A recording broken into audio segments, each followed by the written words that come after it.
En una conversación que en este canal sostuve con Armando Pereira, fallecido en diciembre de 2023, este escritor afirmó que la muerte no es solamente la idea de dejar de vivir, sino la idea de que contigo muere todo un mundo que has pensado, que te ha dado orientación en tu vida. Contigo muere toda una construcción imaginaria sobre lo que te rodea y sobre tu propia vida. Pero la muerte, continúa Armando, es impensable. Es una frontera de la que no se vuelve. Puedes cruzar muchas fronteras en tu vida, pero la única frontera de la que no se vuelve es la muerte. Y contigo muere todo un mundo, toda una versión del mundo que es tuya. Estas palabras de Armando Pereira, tan justas, cobran un sentido mucho más profundo, mucho más amplio cuando muere alguien cercano. Y si con la muerte muere un mundo y una construcción imaginaria sobre lo que nos rodea, con la muerte de un poeta, con el deceso de alguien que dejó un legado escrito de su propia construcción imaginaria del mundo, se pierde también lo que hubiera podido imaginar de haber permanecido más tiempo con nosotros. Este es un homenaje a un poeta nacido en Zacatecas, en México, un poeta que también fue historiador, un poeta con una gran sensibilidad, con una concepción propia del mundo, con un imaginario propio. Me refiero a Jesús Flores Olague, nacido en 1947 y fallecido en febrero de 2022. Hola a todos, soy Juan Antonio Rosado, narrador y ensayista, y esto es Grandezas de Lilliput, un canal para el arte, las letras y la lengua española, un canal para salir de la inercia cotidiana, un canal al que no le interesan las modas ni los temas de oportunidad, sino los asuntos atemporales. Suscríbete si no lo has hecho, pon tus comentarios, opina. Si al final te ha gustado este programa, pon me gusta. Con la muerte de Jesús Flores Solague, ciertamente la cultura de Zacatecas y de México y de Hispanoamérica ha perdido toda una imagen del mundo, toda una visión de la realidad, una percepción del ser humano. Sin embargo, conservamos sus libros. Yo tuve el honor de prologar uno de ellos. Me refiero a este que está aquí, de Cotidiana Magia. Jesús también fue autor de otros muchos libros, como Ceniza del Alba, que aquí tengo, también Guitarra de Arena. Este libro particularmente a mí me sorprende. Bosquejo del Viento. Este Bosquejo del Viento también me sorprendió mucho. Voy a leer algunos fragmentos de este libro. Buril de Fuego. También está Péndulo y Esfera. También está Meditación a cuatro voces. Como podemos ver, pues fue un poeta prolífico, un poeta que tenía mucho por decir. Hoy tengo conmigo a su viuda, la que fue su esposa, historiadora, fundadora del Archivo General de Zacatecas, Mercedes de la Vega. También está conmigo Patricia Camacho Quintos, poeta con quien ya sostuve una charla en este mismo canal. También es investigadora de danza. Ha publicado los libros de poesía Amor, Tajada de Muerte y otros poemas, Cantos a Julio Amor, Beshabar, Viento Negro y Con el alma descalza, así como las novelas Fragmentos de un blues bizarro y Danza y Box, Bálsamo y herida. Y también está conmigo Leticia Martínez, poeta y narradora, autora de Cóctel de Griegos y de Mañana terminaré contigo. Cóctel de Griegos es un libro de poemas y Mañana terminaré contigo, una novela. Con ella, con Leti Martínez, sostuve también una charla en este canal. Antes de darles la palabra, voy a leer un fragmento de Bosquejo del Viento. Hay una sección en este libro que me interesa mucho y es la sección número 3, porque una imagen nos lleva a otra y esa nos lleva a otra y esa a otra, como un encadenamiento de imágenes. Juré fidelidad eterna a mis deseos mientras los tenga. Y damos la vuelta a la página. En efecto, me he preocupado por cuidar mis ojos, mis oídos, mi nariz, mi lengua, pero más por llegar a ser, como quería mi abuela, un hombre de mucho tacto. Y después damos la vuelta a la página. Las pasiones no me han llevado hasta ahora al infierno, sino al conocimiento. Y después el siguiente, el conocimiento no es la adecuación de la mente a la realidad, sino al fugaz momento en que el deseo es satisfecho. Y en la siguiente página leemos, ¿cuál deseo? Cualquiera que sea verdadero. Y así se van encadenando, van formando toda una concepción del mundo muy vinculada también a el pensamiento. ¿Qué puede ser verdadero? Solo lo impostergable. Como ustedes pueden ver, se van trazando, se van encadenando las imágenes y las ideas, pero al mismo tiempo cada una de ellas funciona como un poema independiente, como un poema autónomo. Entonces es un juego que a mí me interesó mucho, me gustó mucho. Y por ejemplo, de este otro libro que se titula Meditación en 4 tiempos, leo el siguiente poema. A las nubes, a las aves, al dorado maduro de tu trigo, a los álamos, a mi vieja guitarra, a mi inútil libreta, les puedo decir que tú eres como el viento, como la lluvia, que serenos vienen a acompañar mis pasos, estos pasos tan lentos, sin sentido. Y déjenme leerles este otro poema también, en este caso, de péndulo y esfera. La niebla refrescante, las voces de las aves, el sonoro metal de mi campana, el claro mediodía, el amor y la lluvia, el inútil afán, la tarde que medita, la noche que me espía y mi estrella tan fiel, velozmente han pasado y no sé si mi vida es cosa cierta o el sueño caprichoso, sin sentido, de un demente que asustado y de pronto despierta. Esto nos lleva también a ese famoso poema de Lao Tse sobre la mariposa. En fin, ahí me parece un poeta con una gran sensibilidad. Al final voy a hablar un poco sobre su libro de cotidiana magia, pero antes les quiero pedir a Mercedes de la Vega. Mercedes, muchas gracias por estar aquí, por estar con nosotros en este canal. ¿Qué nos puedes decir de Jesús Flores Solague como persona, como individuo y como poeta también? Y también como historiador, porque creo que él también era historiador, ¿verdad? Así es, efectivamente. Pues en primer lugar quisiera decir que me resulta difícil no expresarme con elogios de quien fue mi compañero a lo largo de más de 40 años. Y no solo eso, fue alguien a quien le tuve profunda admiración. Y debo decir que es una admiración que ha crecido ahora que ya no está.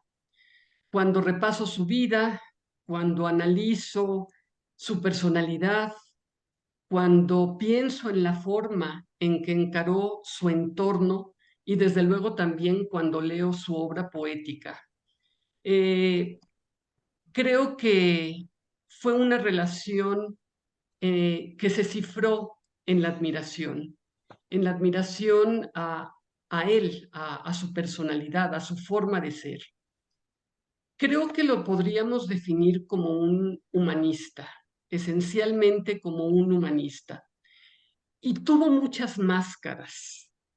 Él adoptó muchas máscaras a lo largo de su vida, porque fue comunicólogo, fue filósofo, fue sociólogo, fue historiador y además tuvo muy diferentes actividades profesionales. Fue maestro universitario, fue director de proyectos culturales, jefe en varias instituciones, editorialista, reportero, muy aficionado a los toros, muy conocedor de la fiesta brava, deportista, ganó un maratón para mi sorpresa.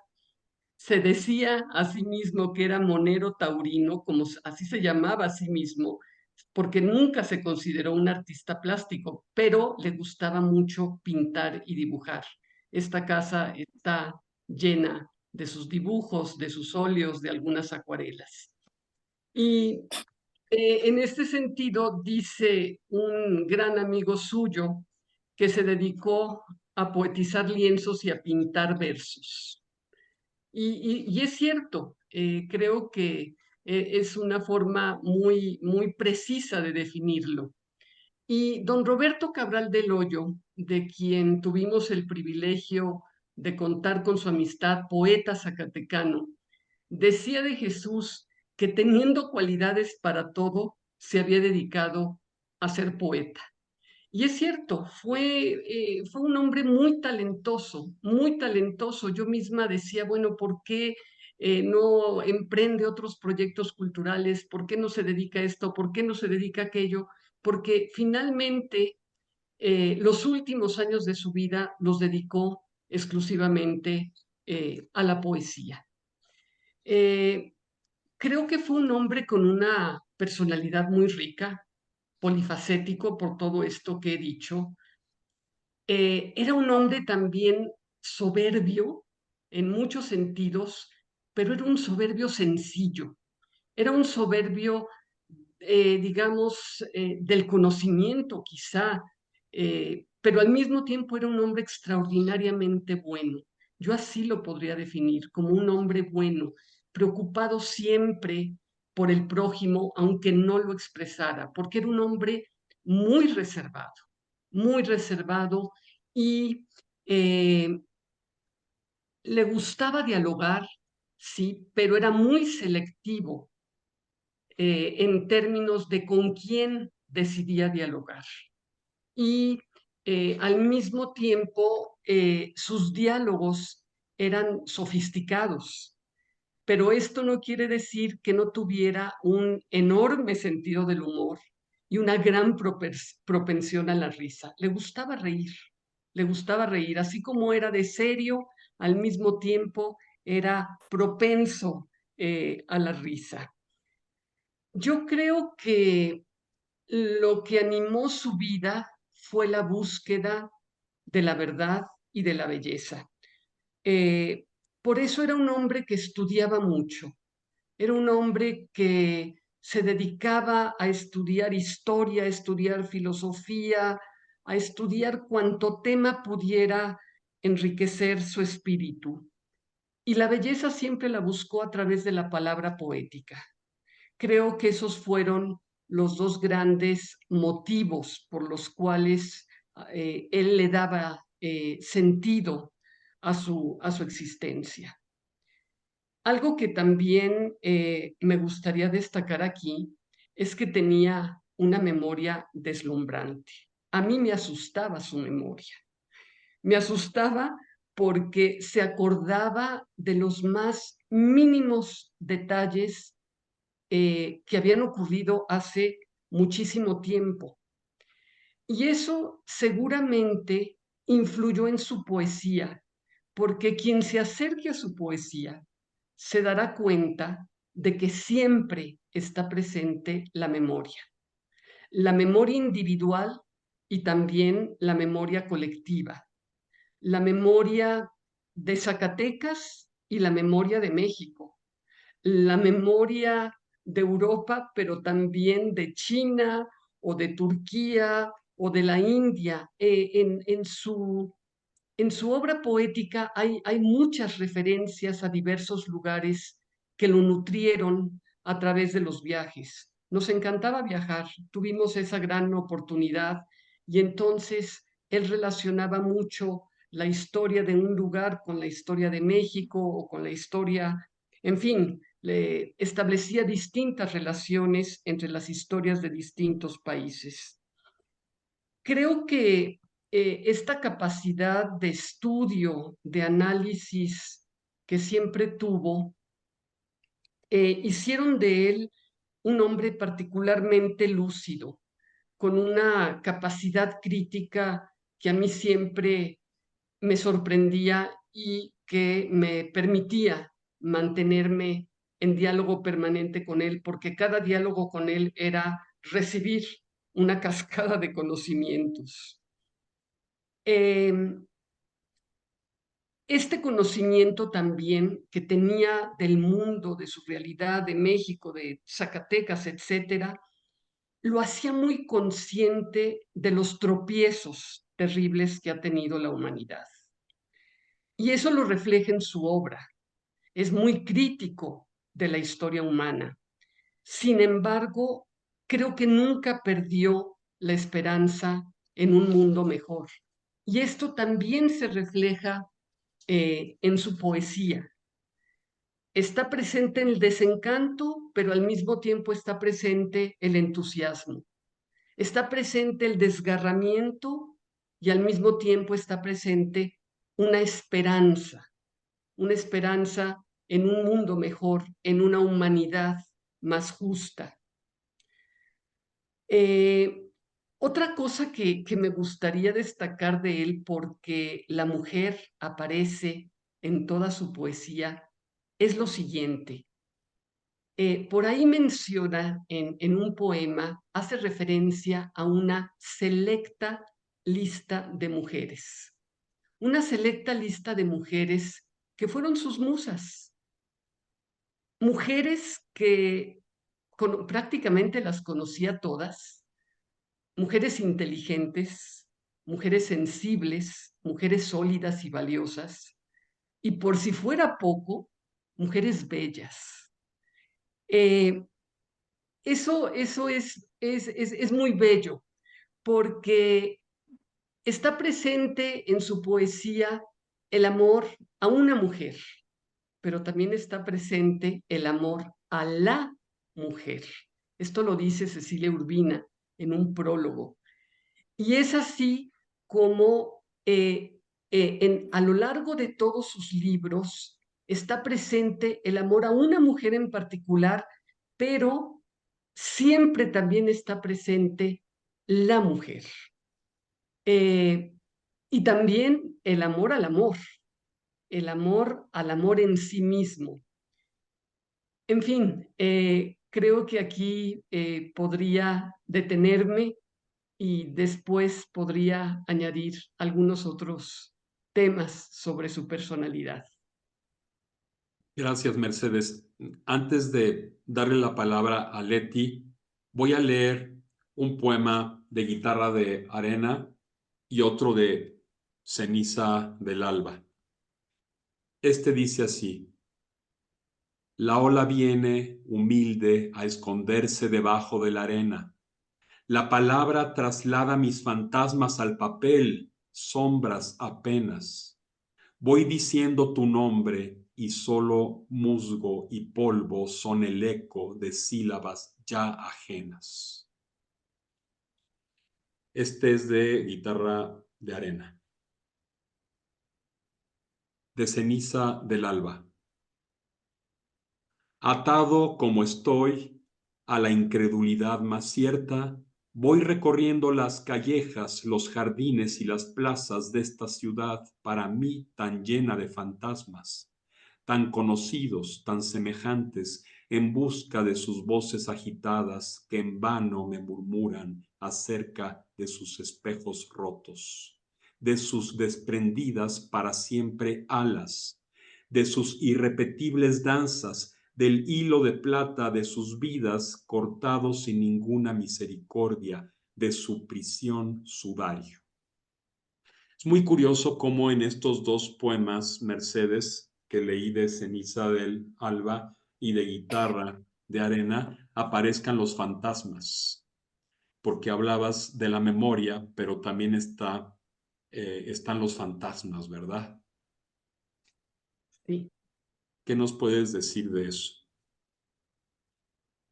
Y los fantasmas, el sueño, los sueños, las máscaras están muy presentes en su poesía. ¿Qué podría decir de ello? Creo que los fantasmas más recurrentes que yo veo en su obra son aquellos que tienen que ver con su niñez, con su adolescencia, con un Zacatecas que ya no existe, con una ciudad, Zacatecas, que él amó profundamente y que al final de su vida vio cómo se estaba extinguiendo y se estaba convirtiendo, extinguiendo en el sentido de que su belleza ha sido arrasada. Muchas de sus características bellas han sido arrasadas y la ciudad misma se estaba convirtiendo en una especie de fantasma. Leti, adelante. Leti es narradora y es poeta, ya lo dije. ¿Qué nos puedes decir de Jesús? Muchas gracias, Juan Antonio. Muchas gracias por la invitación a este espacio. Agradezco también y me siento muy afortunada por compartir el espacio con Mercedes. Ha sido un placer escuchar a la persona que estuvo más cerca siempre del poeta. Ha sido fascinante escucharte, Mercedes. Voy a iniciar con este poemínimo de Jesús, de Ceniza del Alba. ¿Que es inútil el pasado y el recuerdo?, se pregunta el poeta. Ya lo sé, pero ahora es todo lo que tengo. En 2 líneas, Jesús nos dice toda una historia en la que él intenta siempre, a través de sus libros, decirnos algo.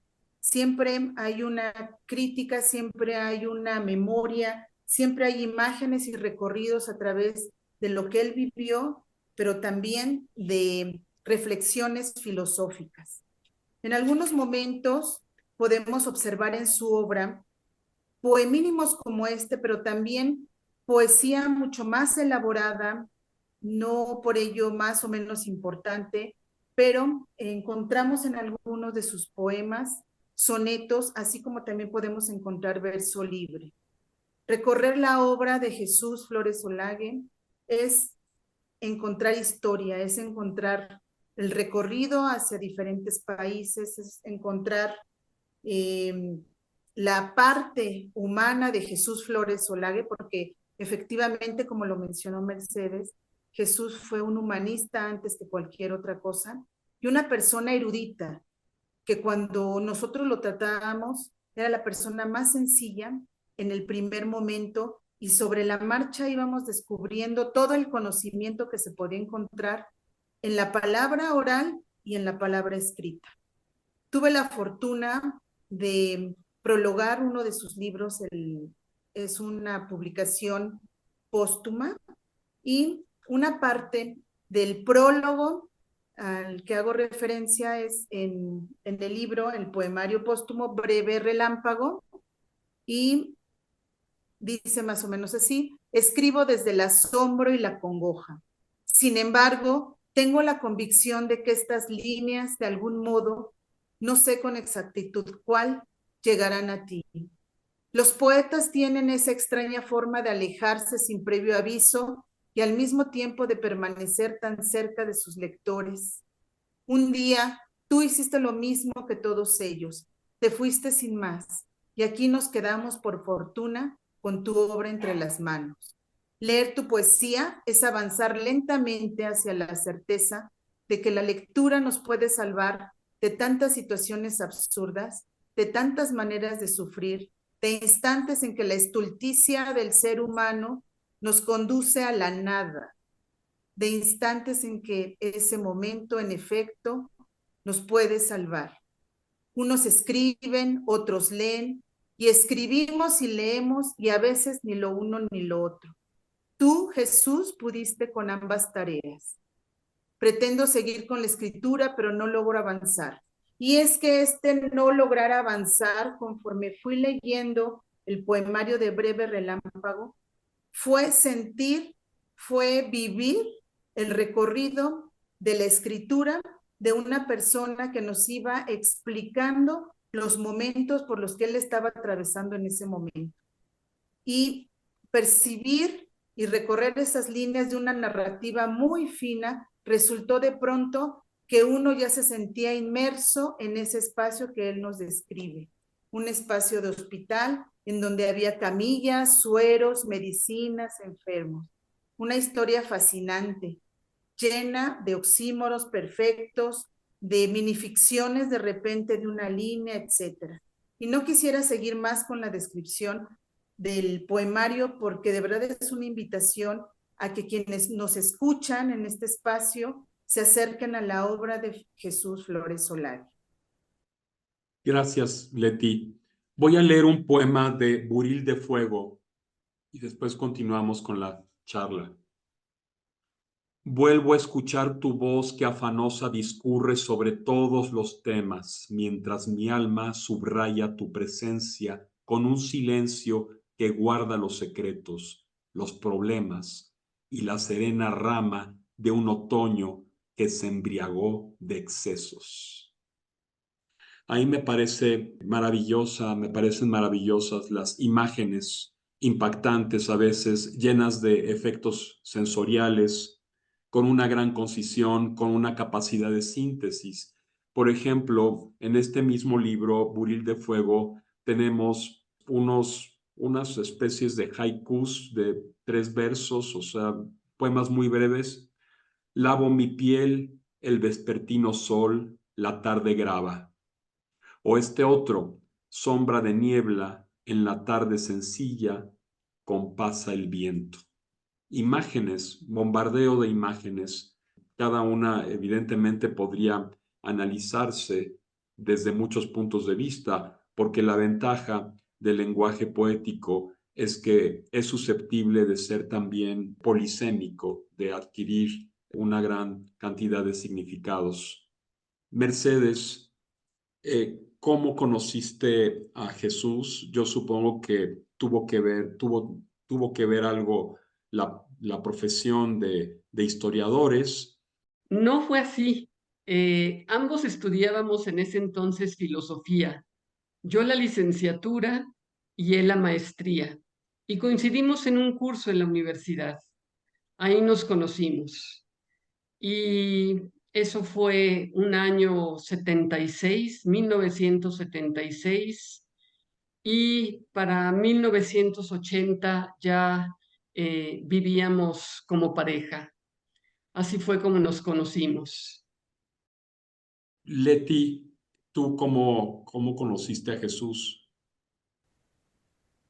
Tuve la oportunidad de coincidir con Jesús estudiando en Casa Lam, en alguno de los seminarios que estuvimos juntos fue con la profesora Cecilia Urbina, en alguno contigo, Juan Antonio, y con Aurora Piñeiro, también fuimos compañeros de banca, y era una persona tan seria que difícilmente los compañeros se acercaban así como que a la charla cotidiana.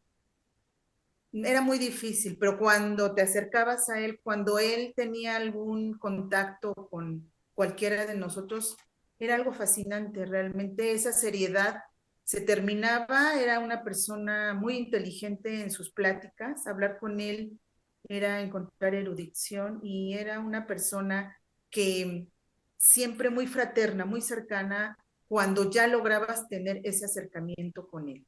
Antes no, antes siempre era reservado, muy reservado.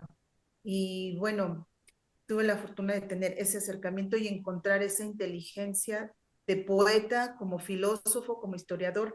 era hablar de muchos temas, era hablar de sus viajes, de la poesía. Siempre había un libro nuevo que estaba en proceso de publicación. Efectivamente fue un poeta muy prolífico y bueno, su obra nos da fe de esos recorridos que hizo él con tanto gusto por el mundo. Patricia, ¿qué nos puedes decir tú de Jesús Flores Olague? Muchas gracias, doctor Juan Antonio Rosado, por esta invitación. Saludo a Leticia Martínez, a Mercedes también la saludo con mucho cariño. Y vamos a hablar de cómo conocí a Jesús Flores Olague, el gran poeta. Estudiábamos juntos en la misma aula el doctorado en creación literaria, área novela, y Jesús era muy callado, pero con una mirada socarrona y una gran cultura. Entonces yo lo observaba siempre como agazapado en el rincón del salón, viendo todo, observando. Y yo decía, se me hace que Jesús se está burlando de todo lo que decimos, porque seguro piensa que son puras tonterías, pero es tan decente que no lo dice y tan tímido que no lo dice. Entonces yo nunca supe realmente qué pensaba Jesús de nosotros y de lo que decíamos. Él no hablaba jamás, hasta que un día, en una clase de literatura con la maestra Cecilia Urbina, que leímos una novela de Martin Amis, habló y dijo, yo no pude seguir leyendo esta novela porque me recordó la muerte de mi hermano, y se soltó a llorar. Y nos contó cómo murió su hermano trágicamente y cómo le afectó terriblemente y cómo la violencia de la literatura de Amis le revivió ese momento y lo impactó tanto que nos invitó a una catarsis colectiva, porque todos comenzamos a decir, yo tampoco pude seguir leyendo porque a mí me recordó la muerte de mi prima, a mí la muerte de mi abuelo, a mí un accidente tal, y todos empezamos a hablar porque no habíamos terminado la novela, ninguno la terminamos, pero gracias a la sinceridad de Jesús nos pudimos desnudar el alma ese día y entendí por qué Jesús no hablaba, porque a él le gustaba hablar de cosas trascendentes. Y fue muy trascendente lo que hizo ese día, tocarnos el alma a todos y desnudar su alma ante nosotros. Eso es trascendente realmente. Para eso vale la pena estudiar un doctorado en creación literaria, para conocer al otro, para contactar con el alma del otro. Uno escribe para contactar un alma que quién sabe quién será, la de un hipotético lector. Entonces, si estudiando creación literaria contacta uno con el alma del colega, ya valió la pena la carrera y valió la pena por Jesús. Después leí su obra, casi toda su obra poética, para prologar el libro Árbol de Nubes, y me di cuenta que Jesús era un hombre muy melancólico, muy nostálgico. Su primer libro empieza hablando de su natal Zacatecas y hace un recorrido, un periplo por el mundo, por las culturas y por los temas más variados, y regresa a terminar su vida en Zacatecas. Ahí culmina su periplo literario y vital. Y quiero leer algunas líneas del prólogo que le hice a su libro, que dice, autor entrañable, con nuevos títulos de poesía en su haber, siendo Árbol de Nubes el 10º poemario que publicó, Jesús Flores Olague sabe fusionar muy bien sus vocaciones, la de historiador y la de gambusino de estados del alma, que luego plasma en imágenes, lo mismo enérgicas que delicadas, sin obviar sus dejos de ironía. Era muy sarcástico y en sus poemas tiene una fina ironía que nos atrapa y que nos hace sentirnos cómplices de él. El conjunto de su obra se lee como un solo libro, una extensa bitácora con diferentes estaciones. Parte de su natal Zacatecas y al parecer el periplo lo lleva de nuevo a esa tierra que nunca abandona en sus poemas, llenos de añoranza, de recuerdos, de íntimas imágenes y versos que con sus aleteos nos dejan a veces como lectores en vilo. El autor de Árbol de Nubes honra esta palabra, la palabra verdad, al enunciarla en sus poemas de manera contenida y clara, con la insistencia de esos espacios en blanco, silencios que horadan el alma porque ellos también nos hablan del estado anímico del autor que canta y calla a través de sus versos. Tal ha sido su silencio que de manera reiterada gira en torno a sus fantasmas la casa abandonada, el primer amor, la vorágine y el azoro de la gran urbe, la indignación entre los desleales a una patria que no acaba por consolidarse, porque a base de puntapiés le han doblegado la dignidad, un monumento inconcluso a una revolución traicionada, y los amores realizados con los que ha podido sobrellevar un largo viaje a su personal Ítaca, a su utopía. Leo un fragmento que me gusta mucho de este libro. Un solo don nos ha bastado para saber nombrarte y conocer la sangre de los siglos, el grito primigenio que se volvió palabra, única luz que alumbra nuestros pasos, vital alimento del camino. He dicho que la copa de este árbol de nubes está hecha de las mejores evaporaciones de agua. Sí, lo reafirmo, son la elevación poética de una mente lúcida y crítica, y de un alma buena y esperanzada, que a pesar de los vapuleos de la vida, se levanta cada vez con mayor fuerza y se abraza a ella para decirnos. Cito al poeta Jesús Flores Olagui: caminar y buscar, loco y hambriento, un mínimo de amor que me reanime, mientras pira estelar, nueva levanta. Incorporar rotunda voz al viento, entregar este grito que se oprime, tan rebelde y tenaz en mi garganta. La intensidad sencilla y diáfana de la poesía de Jesús Flores Olague es del más profundo azul acero. Se ha mantenido firme a través de los años. Es sólida. Es una voz personal trabajada en el oficio bien labrado, que nos da cuenta de su fidelidad a la poesía desde su primera obra publicada en 1986. Nos encontramos ante el libro de un poeta mayor en la plena extensión de la palabra, que al igual que la monja Jerónima, lo que no nos ha dejado escrito con tinta, nos lo ha legado con su sangre. Y quiero decir una anécdota un poco cómica y un poco tragicómica, porque este libro, Árbol de Nubes, lleva en la cuarta de forros una pretendida síntesis de mi prólogo. Entonces dice: posee la virtud de realizar la censura con tanta naturalidad que su poesía respira sin entrecortamiento ni sofisticación, y desde luego es un error del editor, porque debería Cesura. decir: posee la virtud de realizar la censura con tanta Ajá. naturalidad que su poesía respira con entrecortamientos y sofisticación. Yo no haría un elogio a la censura ni a la autocensura jamás. Muchas gracias. De cualquier modo, es interesante esa errata. Es una de esas erratas o uno de esos dedazos de los que habla Alfonso Reyes, ¿verdad? Hay algunos afortunados, hay otros desafortunados. Este fue desafortunado, pero nos lleva a otras instancias, a otros conceptos. Es como cuando en Visión de Anáhuac, en uno de los epígrafes pusieron, era como las casas de encantamiento. Y en realidad no era casas de encantamiento, sino cosas de encantamiento. Bueno, En le tal sentido. atinaron. Ujú. Y esta errata permite reflexionar sobre la censura, la cesura y el azar. Exacto. Porque una cesura de alguna manera también censura algo. Que continúe el verso y que no se quede en vilo. Así Exacto. es. Ujú. Entonces, Patricia, pues muchísimas gracias por tu participación. Gracias a ti, gracias a Mercedes, gracias a Leti, un gusto. Mercedes, ¿dónde se pueden conseguir los libros de Jesús y cómo? Están en venta en la Casa del Libro, en todas las librerías de la Casa del Libro. Allí se encuentran ejemplares de toda su obra poética, de todos los libros que se han mencionado aquí. Mercedes, tú hace rato hablaste de Zacatecas como una de las presencias, además de la mujer, Zacatecas también una de las presencias recurrentes en la poesía de Jesús, a veces de una manera quizá muy tácita o muy oculta. ¿De qué manera está presente Zacatecas? ¿Por qué lo podemos considerar un poeta zacatecano, además de hispanoamericano? Eh, yo creo que es un poeta zacatecano primeramente por su origen.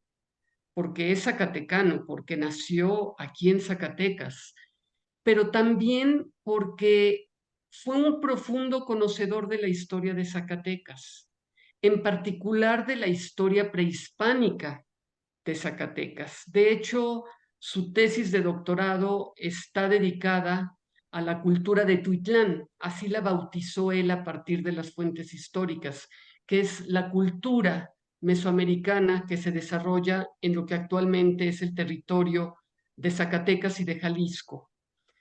Eh, Zacatecas, si leemos la obra de Jesús, Zacatecas aparece, como tú dices, de manera tácita, pero también de manera expresa.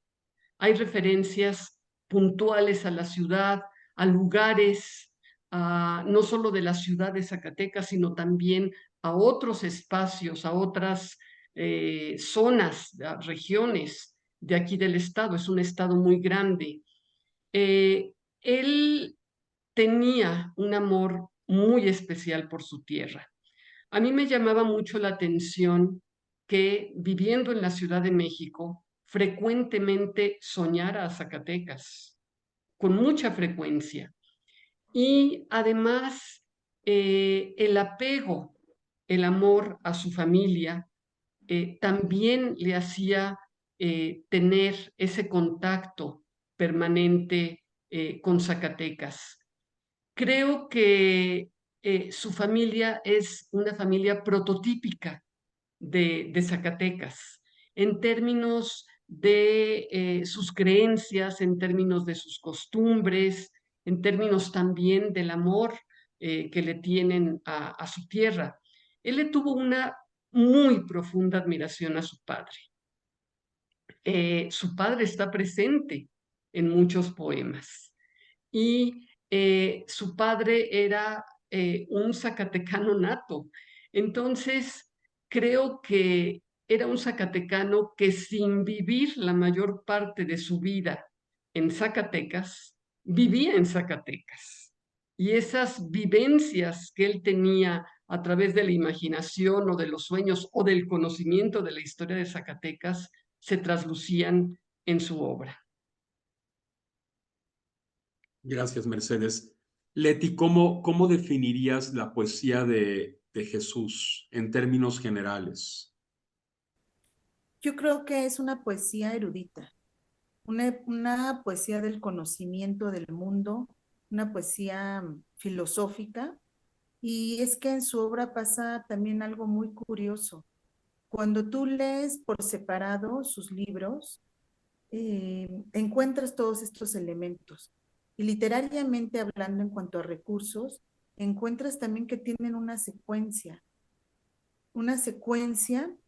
y descubres que hay como un todo en ellos.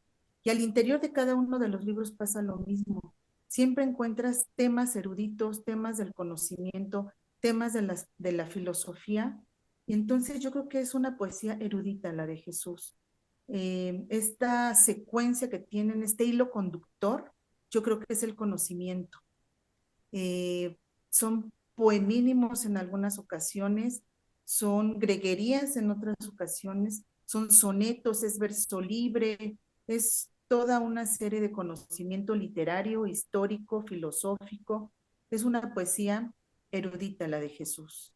Pero al mismo tiempo muy sencilla, muy fluida, muy inteligible, muy comprensible Así es. y muy sintética, ¿verdad? Así es.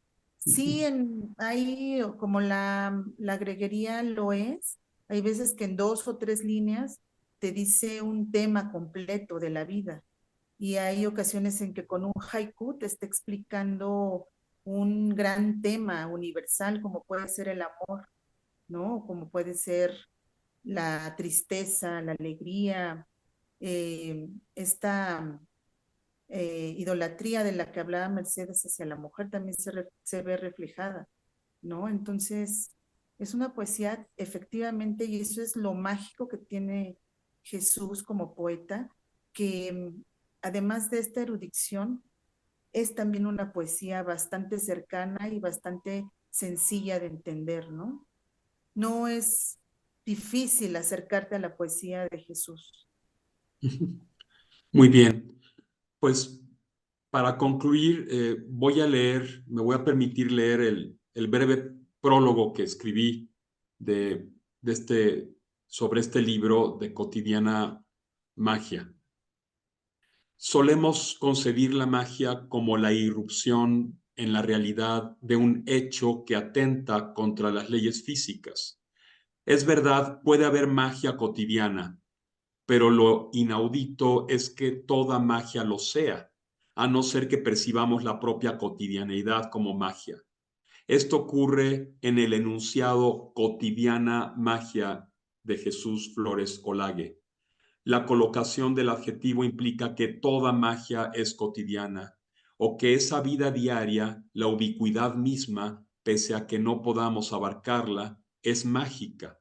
Palabra acaso relacionada lejanamente con el sánscrito maya, el velo de la ilusión que cubre el mundo y que nos hace creer que lo que vemos es real. Magia, maya, mago.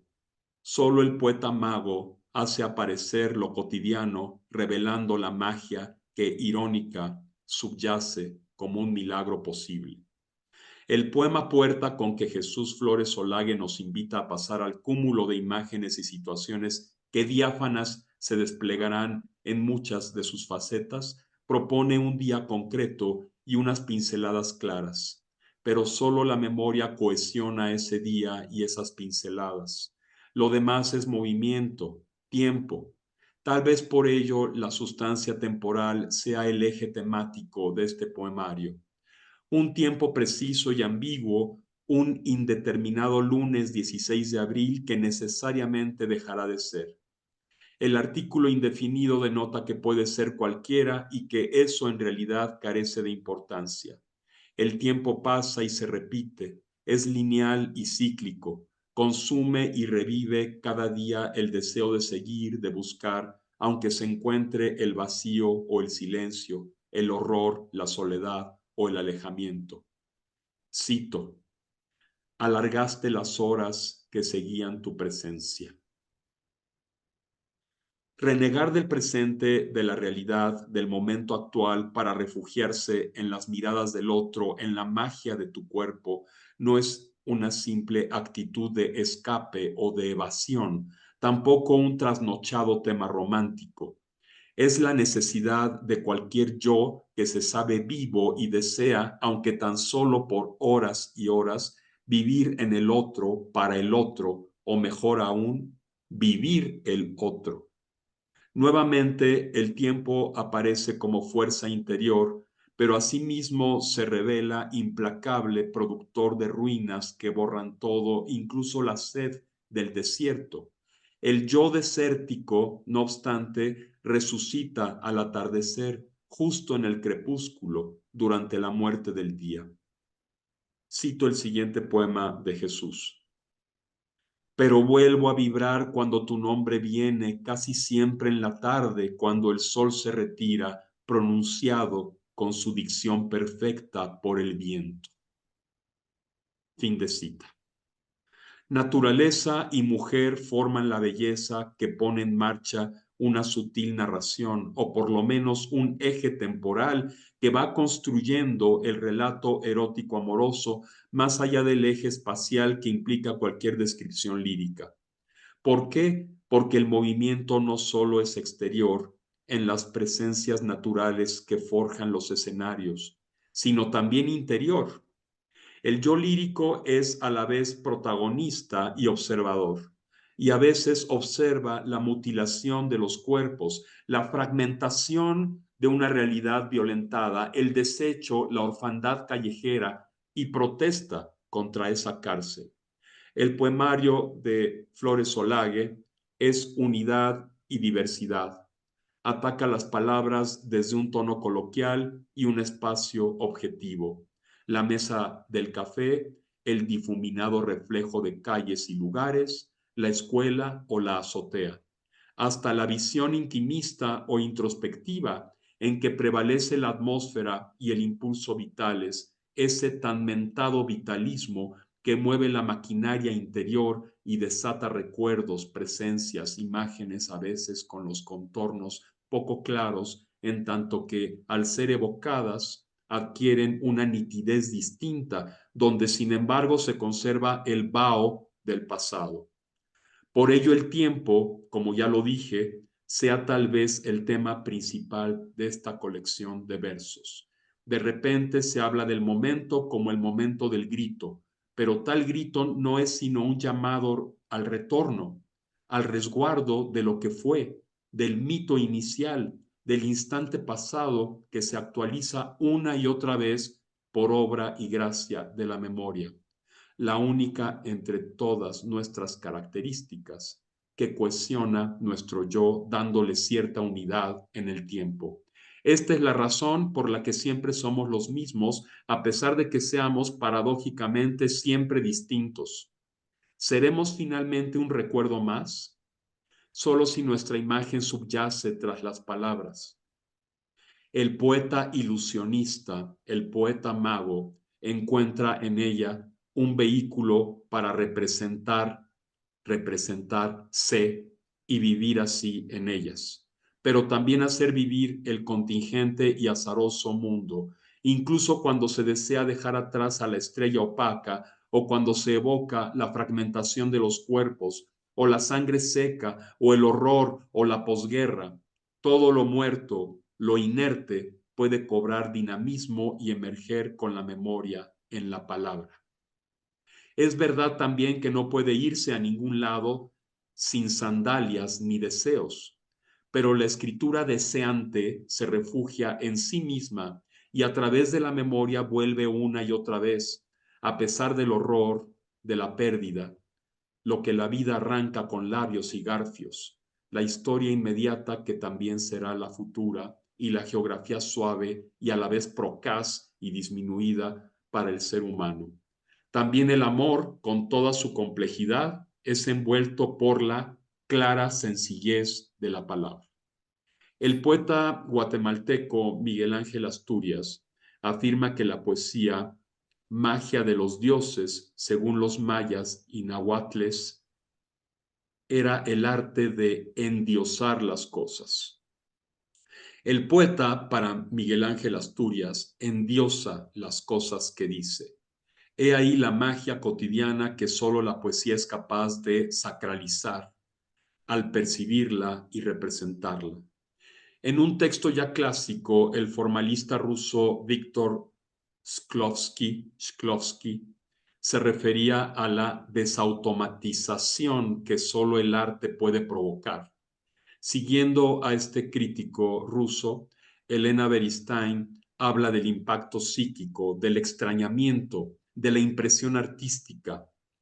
La automaticidad, afirma, con que los objetos se presentan rutinariamente ante nosotros hace que los percibamos de manera inconsciente, y todo lo que se desarrolla inconscientemente es como si no hubiera existido. Dice este autor, Shklovsky, citando a Tolstoy. El arte, en cambio, se opone a la automatización y da sensación de vida al hacernos percibir los objetos de manera desautomatizada.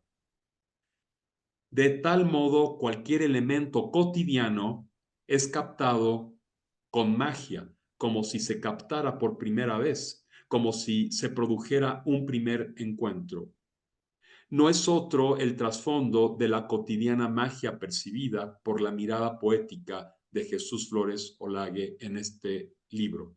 Las palabras o frases gastadas por la práctica diaria del lenguaje son evitadas o resucitadas con nuevos bríos, y el poeta, en el sentido original de creador, acuña formas frescas e intensifica las imágenes, las vuelve vivas. También es verdad que uno de los rasgos del poeta es su profundo vínculo con el pasado, un pasado biográfico, personal, por supuesto, pero también social, histórico, literario. Nada puede cobrar vida nueva si no es a partir de lo existente en la memoria, en la imaginación y en la contingente realidad. En la memoria todo se vuelve mito, y se borran las nociones de pasado y tiempo. Si bien evoca ciudades y presencias históricas o canta hechos auténticos, el poeta penetra en una dimensión atemporal, donde, para parafrasear al poeta yucateco Raúl Renán, siembra lo que cosecha y lo desgrana. Para Jorge Luis Borges, la poesía habla a la imaginación. Se impactan, se proyectan imágenes auditivas, conceptuales, plásticas en el espejo de las palabras, y si éstas no han sido antes apresadas por la luminosidad y fragilidad de los vocablos, hablamos de poesía que brilla por su novedad. De cotidiana magia, poemario hecho de trozos, pedazos de memoria y del instante, no pretende otra cosa. Mediante el sonido y la imagen que la palabra despliega, cuando su fin no es meramente comunicativo, esta poesía nos otorga formas distintas de descubrir lo cotidiano como magia. Son formas que al viajar más allá de la sola utilidad del lenguaje, al mismo tiempo nos muestran la riqueza del mundo y lo enriquecen con la mirada. Este es el prólogo que escribí a este libro, un poco para pues suscitar la curiosidad, para suscitar la inquietud por este poeta. Hay gran cantidad de escritores, gran cantidad de compositores, de músicos, de pintores, de gran sensibilidad y calidad que son injustamente o han sido injustamente o olvidados o relegados a un segundo plano, que sirva este homenaje para no solo para recordar a Jesús Flores Olague, también para leerlo, para analizar su poesía. Me gustaría leer uno de los sonetos más bellos de Jesús. Es un soneto que aparece en un libro que se llama Equilibrista Chuparrosa, es este. Es un libro bellísimo, preparado, editado en el taller de Martín Pescador por Juan Pascoe, allá en Tacámbaro, Michoacán. El soneto dice así: a veces el silencio no me deja en la tarde pluvial de oscura bruma y en el tedio irredento que me abruma disfrutar de mi límpida calleja. Nada puedo decir, todo se aleja. En vano tengo en mi poder la pluma. El tiempo lento, sin piedad, me suma 1000 segundos inútiles sin queja. Poco a poco la sombra que me envuelve me hace ver lo insensato de mi ruego. La palabra que busco no resuelve ni pasión ni sentido. Me sosiego, mientras que mi alma, sin razón, se vuelve un verde colibrí que se hace fuego. Quiero terminar mi participación con la lectura de este poema de Árbol de Nubes. Este volver de nuevo a mi escondite es síntoma, sin duda, que atravieso por un luto sin nombre, tan espeso, que es en vano decirme que limite. Este terco dolor que no permite salir de entre las sombras todo ileso, pues sin alas ni encuentro lo confieso. Nada existe en la vida que suscite tan intensa pasión, tanta locura, que tan cerca tener casi en galera la verdad, la mujer y la belleza. Y de pronto, así, sin compostura, estar callado, sin razón ni espera, tan solo con la muerte por certeza. Gracias, Leti. Pues muchas gracias por haber estado aquí en este homenaje al poeta Jesús Flores Olague. Juan Antonio, la agradecida soy yo. Gracias por difundir la poesía de Jesús. Jesús siempre fue renuente a vincularse con los círculos de escritores. Él se mantuvo en una posición muy reservada, nunca sometió ningún poemario, ningún poema a concurso. Fue muy renuente a ello. Sin embargo, estoy convencida de que vale la pena conocer su poesía y me siento muy agradecida contigo, desde luego también con Leti, que fue una gran amiga de Jesús. Me siento muy agradecida con ambos por haber propiciado este programa para conocer la poesía de Jesús. Gracias, gracias a ambos.